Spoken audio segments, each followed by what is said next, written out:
हाँ जी, तो ये जो वीडियो मैं शूट करने वाला हूँ, मेरे को पता है कि कुछ लोगों को अच्छी लगेगी, कुछ लोगों को बुरी लगेगी और कुछ लोगों को बहुत बुरी लगेगी। लेकिन अगर आप as an international student Canada आने की प्लानिंग कर रहे हो और इस वीडियो को पूरी देखते हो ढंग से, नॉन बायस्ड तरीके से, तो इस वीडियो को देखने के बाद आप अपने डिसीजंस में छोटे छोटे चेंजेस लाके या कनाडा के अंदर अपनी लाइफ में बड़ी बड़ी प्रॉब्लम्स को अवॉइड कर सकते हो। So without wasting any time उन चीज़ों के बारे में बात करते हैं। Let's get started with this video. हाँ जी, तो सबसे पहला काम जो कि आप कनाडा आने से पहले कर सकते हो to avoid majority of the problems is to have zero expectations from this country. तो बेसिकली यार मैंने काफी सारे लोगों को देखा है कि जब कनाडा आने वाले होते हैं तो काफी सारी चीजें सोच लेते हैं, काफी सारे सपने बुन लेते हैं कि भी कनाडा जाने के बाद मैं ऐसे कर लूंगा, वैसे करूंगा, या फिर उस बंदे के साथ ऐसे हुआ था मेरे साथ भी ऐसे होगा। अब मेरे हिसाब से यार ये एक्सपेक्टेशंस बनती कहां से हैं? अगर हमारी लाइफ के अंदर मूवीज, टीवी शोज और सोशल मीडिया ना होता तो हमें नहीं पता होता कि भाई वेस्टर्न कंट्रीज के अंदर लाइफ कैसी होती है, यूएस, कनाडा या फिर यूके वगैरह में भी किस तरीके की लाइफ होती है। अब सबको पता है कि यार मूवीज और टीवी शोज नकली होते हैं। वहां पे क्या दिखाया जाता है कि कोई बंदा अपनी home country India, Pakistan, Bangladesh से यूएस या कनाडा पढ़ाई करने गया है, वहां पे उसके सारे के सारे वाइट फ्रेंड्स हैं, उसकी कोई वाइट गर्लफ्रेंड बन गई है, लाइफ बहुत इंजॉय कर रहा है, डेली वो डिस्को वगैरह में जा रहा है, क्लब्स वगैरह में जा रहा है और बहुत ही चिल लाइफ है। 95% ऑफ द चीजें जो होती है ना वो सारी की सारी झूठ होती हैं, तो उस पर बिलीव करने की जरूरत नहीं है और ये सोचने की जरूरत नहीं है कि जब आप यहां पे आ जाओगे तो आपके साथ भी ऐसा ही होगा। अगर होता है तो बहुत अच्छी बात है, लाइफ को एंजॉय करो, लेकिन यार ऐसा नहीं होता है। किसी भी रैंडम इंटरनेशनल स्टूडेंट से पूछ लो जो कनाडा में रह रहा है, यूएस में रह रहा है, उसे पूछोगे कि भी जो मूवीज में दिखाया जाता है वो ऐसा होता है, वो कहेगा नहीं भाई ऐसा नहीं होता, सारा का सारा झूठ होता है। और दूसरी चीज है सोशल मीडिया, जिसको देख के आप काफी जल्दी इन्फ्लुएंस हो जाते हो कि भी आपका जो फेवरेट यूट्यूबर है, इन्फ्लुएंसर है, वो कनाडा के अंदर रहता है, उसके पास ये वाली महंगी गाड़ी है, जो हो सकता है कि आपकी ड्रीम कार हो, या फिर कनाडा के अंदर उसको 3-4 घर हैं फटाफट से उसने बना लिए, तो आप भी एक्साइटेड हो जाते हो कि जब मैं कनाडा जाऊंगा ना तो मैं भी यहाँ पे आने के बाद 3-4 घर बना लूंगा, महंगी गाड़ी खरीद लूंगा और ऐसी लाइफ रखूंगा जैसी मेरी फेवरेट यूट्यूबर की है, और ऐसी ही फोटोज अपने इंस्टाग्राम, फेसबुक वगैरह पे डालूंगा। तो यार ऐसा नहीं होता। 3 मैजिकल वर्ड्स आपको बताता हूं, आई डोंट नो, मतलब मेरे को नहीं पता।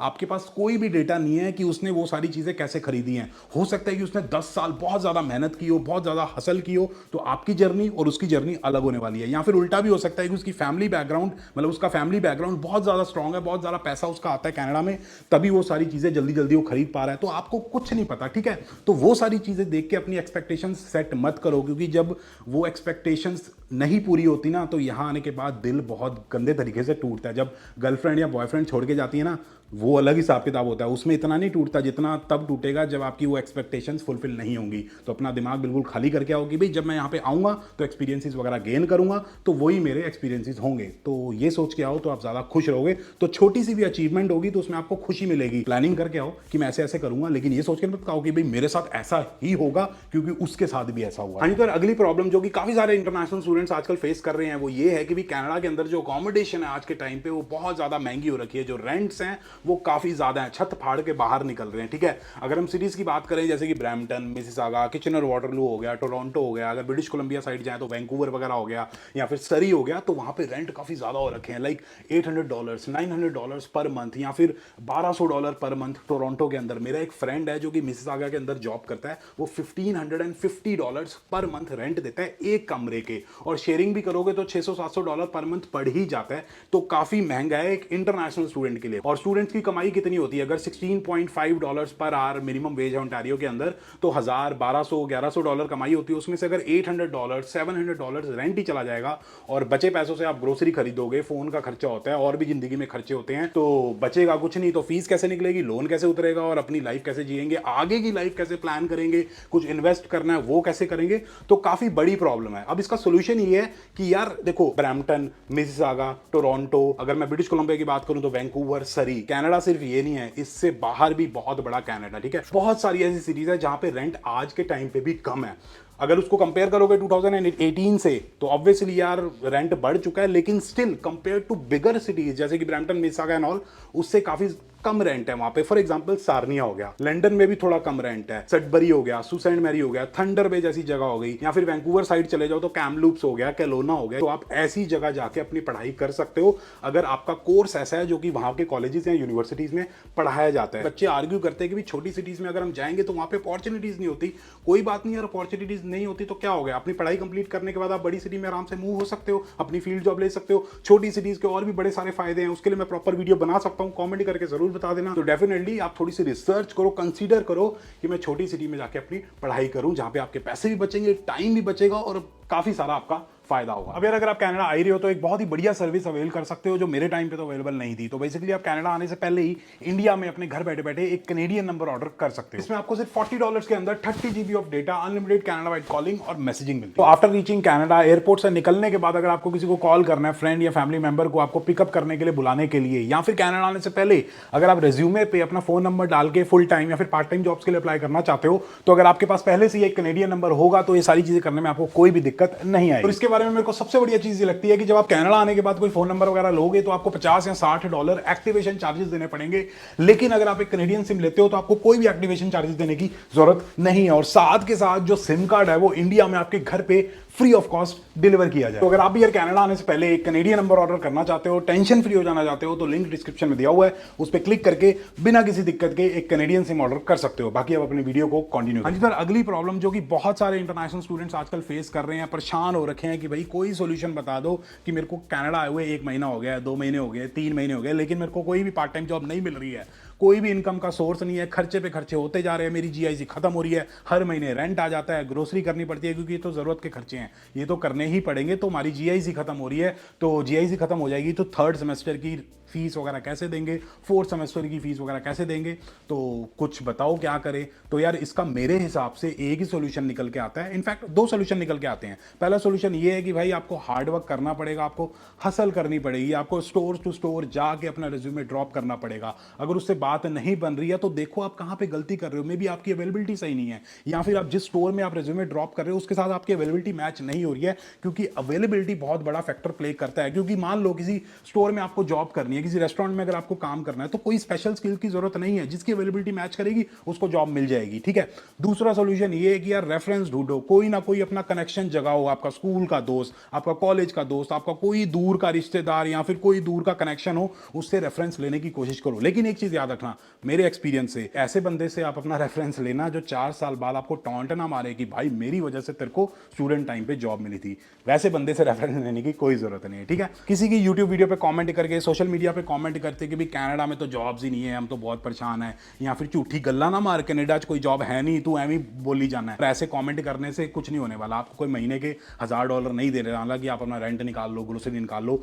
ये सब करने से तो कोई सोल्यूशन निकलेगा नहीं ना। सोल्यूशन यही है कि भाई जॉब ढूंढने की कोशिश करो, डबल मेहनत करने से नहीं मिलती तो 3 गुना करो, 4 गुना करो, 5 गुना करो। एक बंदे के साथ मैंने अभी रिसेंटली वीडियो बनाई थी, जब वो सितंबर इनटेक में आया था, उसने शेयर किया था अपना एक्सपीरियंस, तो उस पर काफी सारे लोगों ने कमेंट किया था कि इसके पास खुद के पास तो पार्ट टाइम जॉब है नहीं, इतना पॉजिटिव हो रहा है, देखेंगे इसको कब पार्ट टाइम जॉब मिलेगी। तो मैं बताना चाहूंगा आप लोगों को, जो भी लोग कॉमेंट कर रहे थे, कि यार 5 दिन बाद ही उसको वाटरलू के अंदर बहुत ही अच्छी कंपनी में पार्ट टाइम जॉब मिल गई थी। क्यों?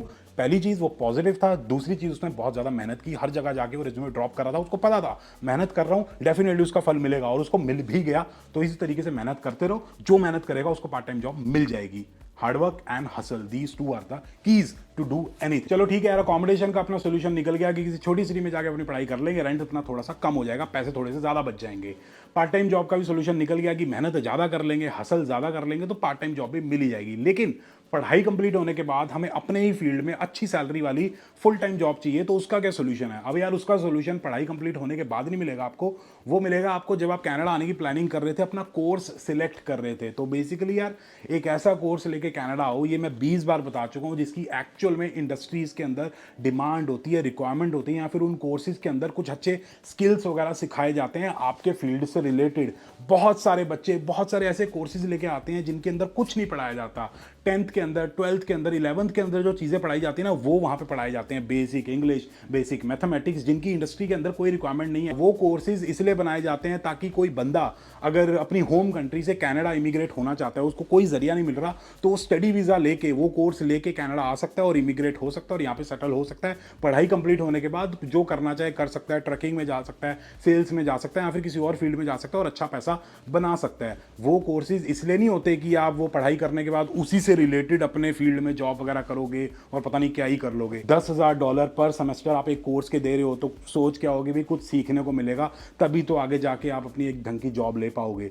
वो सिनेरियो अलग है कि चलो पढ़ाई कंप्लीट करने के बाद आपने ट्रकिंग में जाना है, सेल्स में जाना है, या फिर किसी ऑफ बीट फील्ड में जाना है जिसमें पढ़ाई की कोई ज्यादा जरूरत नहीं है, वो हिसाब किताब अलग है। उस केस में कुछ भी कोर्स लेके आ जाओ। लेकिन अगर आप कोर्स के बेसिस पे अपनी जॉब करना चाहते हो कनाडा के अंदर पढ़ाई कंप्लीट होने के बाद, तो एक ढंग का कोर्स लेके आओ। IT, finance, accounts, web development, software development, embedded systems, जिसमें एक्चुअल में पढ़ाई की जरूरत पड़ती है। थोड़ी रिसर्च करो, ऑनलाइन सारे कॉलेजेस की वेबसाइट चेक करो, हर कॉलेज का प्रॉपर करिकुलम दिया होता है, चेक करो कि उसमें क्या पढ़ाया जाएगा। लिंक्डइन पे जाओ, देखो कि भी वो कोर्सेज करने के बाद लोगों को किस टाइप की जॉब मिल रही है, वो इंडस्ट्री में जॉब कर भी रहे हैं या कुछ और कर रहे हैं। तो इस तरीके से आपको पता लग जाएगा और फिर ढंग का कोर्स लेके आओ। ग्लासडोर एक बढ़िया वेबसाइट है कि ये कोर्स करने के बाद किस टाइप की जॉब्स लगती हैं और उन जॉब्स में कितनी सैलरी मिलती है। तो ढंग से आप रिसर्च कर सकते हो। मैंने 3-4 वीडियोस बना रखी है, लिंक डिस्क्रिप्शन में डाल दूंगा, आप जाके चेकआउट कर सकते हो। तो ये हिसाब किताब है, बाकी आगे बातें करते हैं। अब यार सारी चीजें होगी, अपने को अकोमोडेशन भी मिल गई, पार्ट टाइम जॉब भी मिल जाएगी और फील्ड जॉब भी ले ही लेंगे। एक ढंग का कोर्स लेके आ जाएंगे, बढ़िया तरीके से अपनी स्किल्स वगैरह पे काम कर लेंगे और ले लेंगे बढ़िया सी अच्छी सैलरी वाली फील्ड जॉब फुल टाइम। लेकिन अब बताओ कि भाई पीआर कैसे होगी, परमानेंट रेजिडेंसी भी तो लेनी है कनाडा की, यहाँ पे पक्के कनाडा वाले भी तो बनना है, उसका क्या सोल्यूशन है? क्योंकि भाई आज के टाइम पे जो सीआरएस स्कोर है वो बहुत ज़्यादा हो रखा है। एक्सप्रेस एंट्री के थ्रू पीआर होना बहुत ज़्यादा मुश्किल है। अगर कोई 12th के बाद आता है उसके लिए तो ऑलमोस्ट इम्पॉसिबल है। चलो 12th की तो छोड़ो, कोई ग्रेजुएशन के बाद भी आता है जिसके पास 1 या 2 साल का अपनी होम कंट्री में वर्क एक्सपीरियंस है, उसके भी इतने पॉइंट नहीं बन रहे कि वो एक्सप्रेस एंट्री के थ्रू अपनी पीआर वगैरह ले सके। तो उसका क्या सोल्यूशन है? इसका एक बहुत ही बढ़िया और ईजी सोल्यूशन है कि यार अपनी पीएनपी लो, प्रोविंशियल नॉमिनेशन प्रोग्राम। पीएनपी को एक तरीके से आप मान सकते हो, नॉट एग्जैक्टली बट मान सकते हो कि उस प्रोविंस की पीआर होगी। तो जैसे ही आपको उस प्रोविंस की पीआर मिल जाती है तो आपको ऑल ओवर कनाडा पीआर लेना काफी ज्यादा इजी हो जाता है। ठीक है, तो ये हिसाब किताब होता है। अब ओंटारियो की, ब्रिटिश कोलंबिया की और क्यूबेक की, ये 3 प्रोविंसेस की पीएनपी लेना थोड़ा सा मुश्किल है। इनका जो क्राइटेरिया है काफी ज्यादा डिफिकल्ट है। अब ये जानते हुए कि इन तीनों प्रोविंसेस की पीएनपी लेना मुश्किल है, तो आप इन प्रोविंसेस में क्यों आ रहे हो? Alberta, Manitoba, Nova Scotia, new Brunswick, new फाउंडलैंड and Labrador, Prince Edward Island, यहाँ पे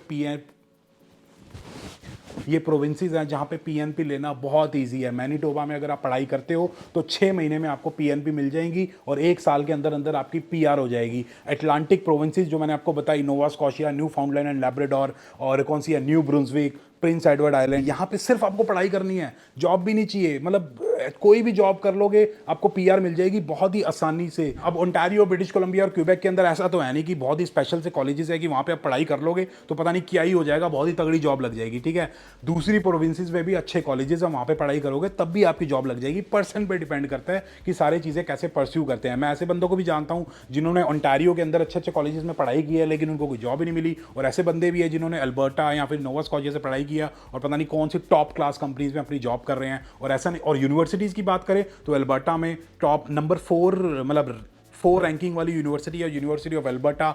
और नोवा स्कॉशिया के अंदर डलहौजी यूनिवर्सिटी है जो कि one of the top universities है कनाडा की। तो ऐसा नहीं है कि यार उन प्रोविंसेस में कुछ है नहीं, सारी चीज़ें हैं।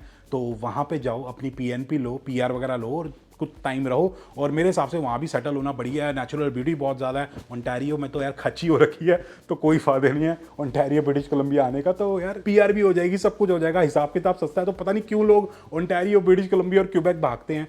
तो ये क्यूबेक का तो वैसे ही औखा काम है, फ्रेंच का सिस्टम है।